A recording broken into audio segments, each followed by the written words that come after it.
Você já teve alguma crença religiosa ou pessoal que foi duramente questionada por alguma circunstância?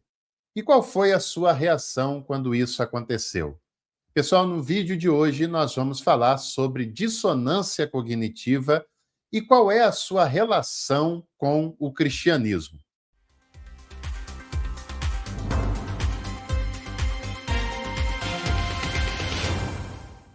Antes da gente entrar no assunto propriamente dito, eu convido você a conhecer a Café Vero.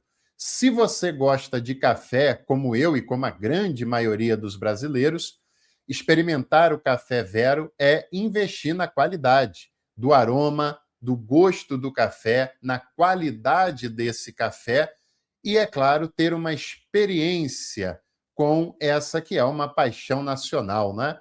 Conheça a Vero, faça a sua assinatura e ela leva direto o trabalho do pequeno produtor rural até a sua casa.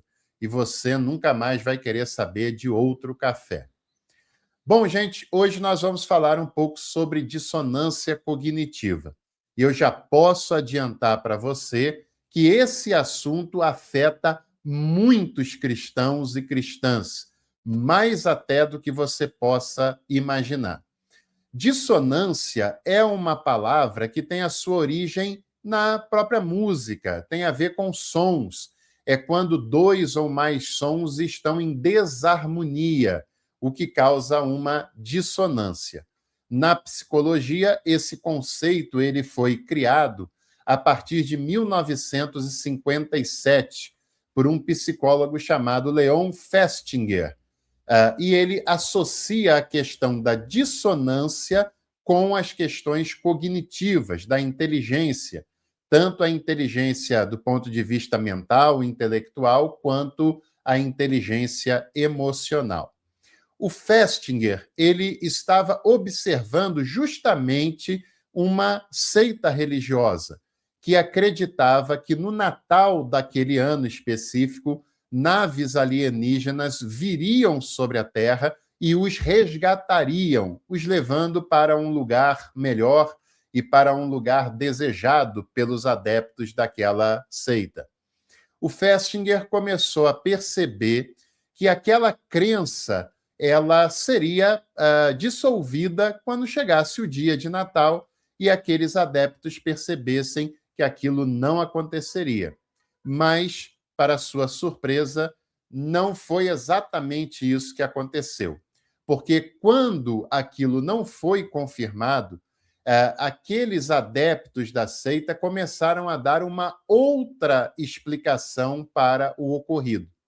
E esse psicólogo passou a compreender que a mente humana, que o psique humano, ele busca outras alternativas para lidar com o desconforto causado por uma crença que é frustrada.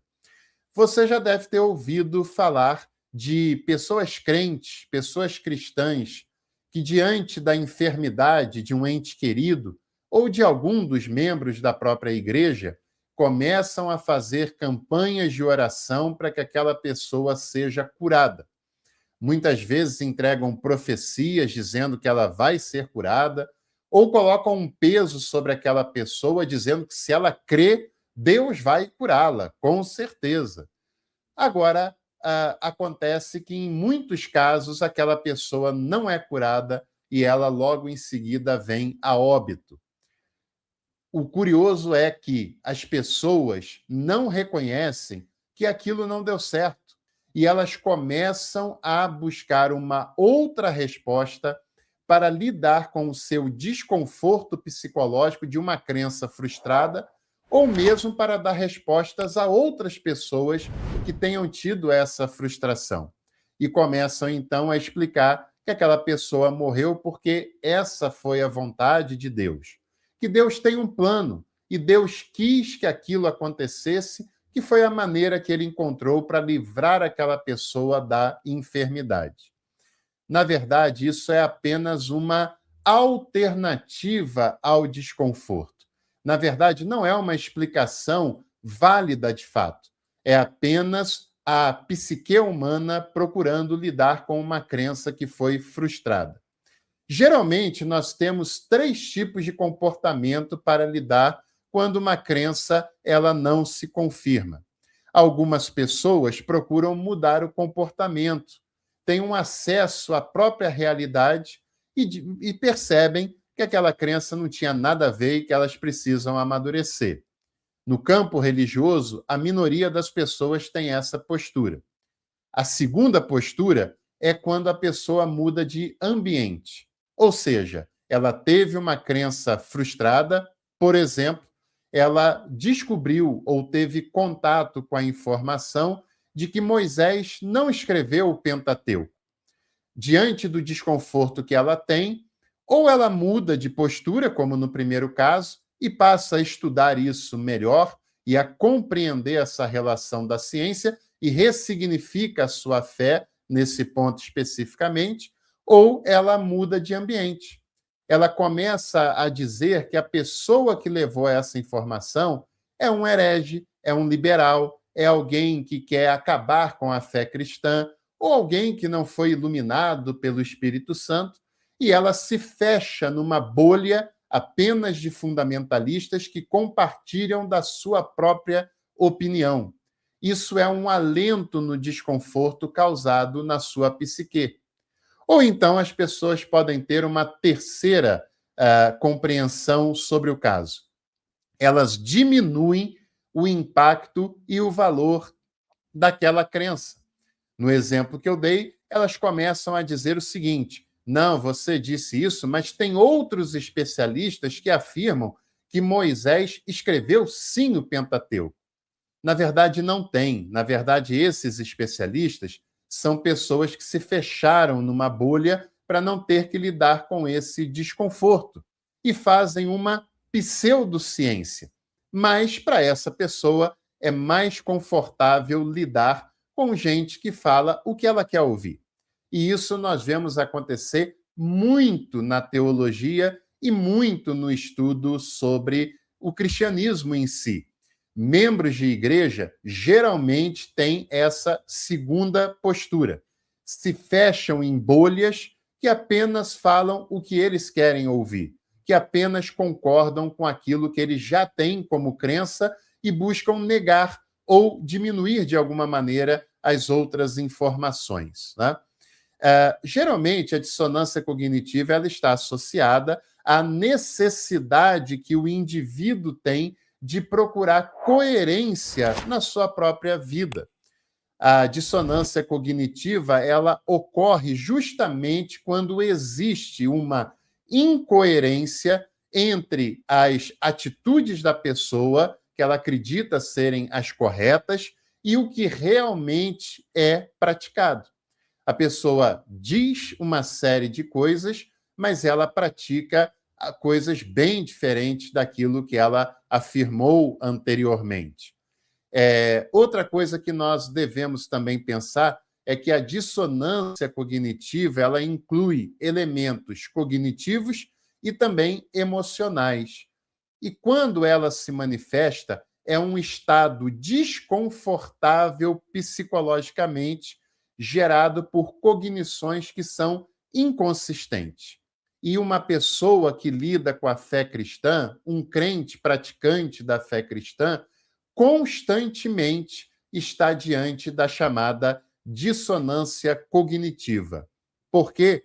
Porque muitas vezes ela se alimenta de cognições que são frágeis, que são inconsistentes, que não resistem a uma argumentação, a uma análise bíblica bem feita e não resistem a conhecimentos científicos. Então, uma pessoa crente, ela lida muito frequentemente com a questão da chamada dissonância cognitiva. E uma vez que essa dissonância se manifesta, o indivíduo em questão começa a buscar mecanismos psicológicos para reduzir ou então para eliminar a dissonância, o desconforto que ele sentiu naquele determinado momento. É a chamada frase mentir para si mesmo, né? Quando uma pessoa tem um choque de uma realidade e ela busca mentir para si mesma e procurar explicações alternativas para aquilo que ela tinha como um valor e que agora aquele valor passa a ser duramente, seriamente questionado. Esse indivíduo tende a diminuir aquilo que é dissonante. E esse caso ele é ainda mais forte com adeptos e praticantes de religiões organizadas, como no nosso caso no cristianismo, porque as religiões muitas vezes elas se baseiam apenas numa crença, não buscam nenhum tipo de solidez para aquele significado. Muitas vezes elas exercem a chamada crença na crença. Elas acreditam naquilo que elas acreditam, mas é só isso. É apenas baseada em crenças. E quando essa crença ela é questionada, esse indivíduo começa a ter um desconforto, uma frustração, e ele, na maioria das vezes, não sabe lidar com essa frustração. O seu psicológico, que deveria, se essa pessoa tem uma mente equilibrada e uma busca por algo mais saudável, o seu psicológico deveria parar e dizer o seguinte: ninguém nunca tinha me dito isso, nunca tinha pensado por esse lado. É melhor eu estudar mais esse ponto, é melhor eu tentar aprofundar essa questão para ver se procede ou não. Mas, em mentes de praticantes religiosos, geralmente essa crença tem um poder muito maior. É o poder da espiritualidade. É o poder de que, se questionar, você pode estar afrontando a liderança da igreja, pode estar afrontando a Bíblia Sagrada, pode estar afrontando a própria vontade de Deus. Então a pessoa tem um desconforto, ela não sabe como lidar com esse desconforto, e a alternativa que ela, na maioria das vezes, busca é tentar diminuir de alguma maneira aquilo que lhe está sendo apresentada. Na teologia, nós vemos isso acontecer com muita frequência. Não por aqueles e aquelas que estudam a teologia com seriedade, mas por crentes que acham que estudar teologia é apenas confirmar aquilo que o seu pastor ou a sua denominação disseram, que acham que estudar teologia é apenas reafirmar, fortificar as crenças da sua própria tradição religiosa. E isso não é fazer teologia, isso é apenas negacionismo teológico. Então, essas pessoas, quando estão diante de um conhecimento científico na área da teologia, elas têm um choque grande e procuram diminuir a pessoa que está levando a informação para ela, naqueles termos que eu já falei no início desse vídeo. Ou a classificam como uma pessoa sem fé, como alguém que quer destruir a fé, como um liberal, mas o fato é que isso é apenas uma alternativa psicológica para lidar com o seu desconforto, né? E muitas pessoas têm esse choque. Aqui no canal eu já vi várias vezes, não apenas na questão da autoria mosaica do Pentateuco, mas, por exemplo, quando nós falamos que inferno não existe. Ele foi criado num determinado momento da história do cristianismo. E a pessoa, ela se sente tão afrontada quando percebe que o inferno não existe, que ela acaba agredindo a pessoa que está dizendo isso. Porque para ela é importante saber que há um lugar de tormento para onde as pessoas que não concordam com ela são jogadas e vão sofrer por toda a eternidade. Na verdade, isso revela uma certa maldade até da própria pessoa, né? Um outro exemplo muito frequente é quando nós afirmamos, e eu reafirmo, Jesus não está no Antigo Testamento. Nenhuma página do Antigo Testamento fala sobre Jesus. Mas a pessoa ela é acostumada a vida inteira a ouvir na sua igreja que todo o Antigo Testamento aponta para Jesus. Quando ela ouve essa frase que eu acabei de dizer, que não é nenhuma invencionice e nem tampouco é uma novidade, qualquer teólogo bíblico sério sabe disso, né? O Antigo Testamento é uma escritura judaica, escrita e produzida antes de Jesus. Mas a pessoa não aceita e acha que isso é um atentado contra a sua fé e nem procura aprofundar o conhecimento. Ambientes religiosos, muitas vezes, podem gerar mentalidades e psicológicos doentes, incapazes de lidar com a voz que é contrária ao que está acostumado a ouvir. Que ele faz, e isso é de propósito, se fechar cada vez mais na sua bolha, entre pessoas que apenas pensam e falam as mesmas coisas, porque assim a crença e o controle sobre aquele grupo está mais facilmente garantido. Enquanto que o correto é buscar o aprofundamento para essas realidades. Isso não se dá apenas com a religião. Tem muitas pessoas que têm lá o seu partido político ou o seu candidato de preferência, e quando alguma questão acontece, ela busca outras alternativas. Quando fica claro que o seu político preferido tentou dar um golpe de Estado, ela busca uma nova ressignificação daquela dissonância que lhe é desconfortável para dizer que ele está sendo perseguido, que é apenas uma armação internacional contra ele, que é apenas uma armação dos poderes que movem a nação para silenciá-lo. Ou então ela acaba diminuindo o papel e a importância da democracia no país em que ela vive. Provavelmente também é membro de igreja, que está desacostumada de lidar com ambientes democráticos também.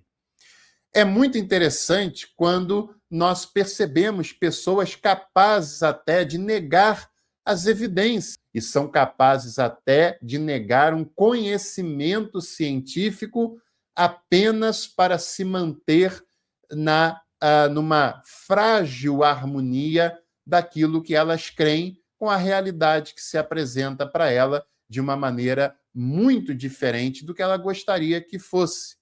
É um subterfúgio do cérebro. Pessoas que falam muito sobre ética, mas quando aparece uma oportunidade de um dinheiro fácil, a prática é bem diferente daquilo que ela dizia ou daquilo que ela acreditava. Por exemplo, pessoas que querem ser progressistas, que querem ser abertas, que querem ser dialogais na sua crença, mas insistem em fazer parte de igrejas fundamentalistas. E cá entre nós, igrejas evangélicas e pentecostais, com raríssimas exceções, são todas fundamentalistas. Agora, essa pessoa tem um desconforto, tem uma dissonância cognitiva entre aquilo que ela diz crer e a realidade que se apresenta para ela. E ela começa a dar explicações do tipo: não, aqui na minha igreja é diferente, o meu pastor não age assim, aqui nós temos liberdade e tal. Mas não é bem isso o que se apresenta, é apenas o seu psiquê tentando lidar com o desconforto da sua dissonância cognitiva. Outras pessoas que até se abrem ao conhecimento, estudam a Bíblia de maneira mais crítica, estudam os conteúdos teológicos de maneira mais séria, mas isso não se reflete na sua vida como um todo. Lá na igreja, ele continua pregando como um louco, gritando como um desesperado, fazendo frases de efeito que impactam as pessoas que ouvem e procurando sempre se adequar ao nicho em que ele está inserido. Isso é uma dissonância. Quando ele está na academia, quando ele está em sala de aula, ele demonstra ser inteligente, mas ele não abre mão da sua performance, ele não abre mão daquele conteúdo que lhe gera convite, agendas, contatos e, é claro, rendimentos para isso. E por isso essas pessoas tendem a ficar com um pé em cada canoa. Ou até pessoas que acham na igreja tem lugar para as mulheres, só que na prática elas têm que ser submissas, elas não podem ser pastoras, elas só podem exercer determinadas funções destinadas pelos homens. Enfim, em ambientes eclesiásticos é muito comum a dissonância cognitiva. Pessoas que têm muitas crenças, muitas concepções de fé que vão sendo construídas ao longo do tempo na sua mentalidade, e elas têm muita dificuldade em lidar quando aparece uma evidência que é contrária à sua crença, né? Quando pessoas fazem de tudo, dão o dízimo, fazem sacrifícios, fazem campanhas de oração e aquilo que ela buscava não dá certo. Qual é o subterfúgio para lidar? Ou estava em pecado, ou não acreditou, ou Deus tem um outro propósito, ou coisas desse tipo. Mas, na verdade, é apenas a sua psique lidando com ou tentando lidar com a frustração de que aquela crença nem sempre funciona, nem sempre dá certo, e na maioria das vezes é apenas uma manipulação sobre você, e talvez você não queira enxergar isso. Se você gostou desse nosso vídeo sobre dissonância cognitiva, não se esqueça de deixar o seu like, de se inscrever no canal e de compartilhar esse conteúdo com os seus contatos. E em breve voltamos para mais um Café com Teologia. Até lá!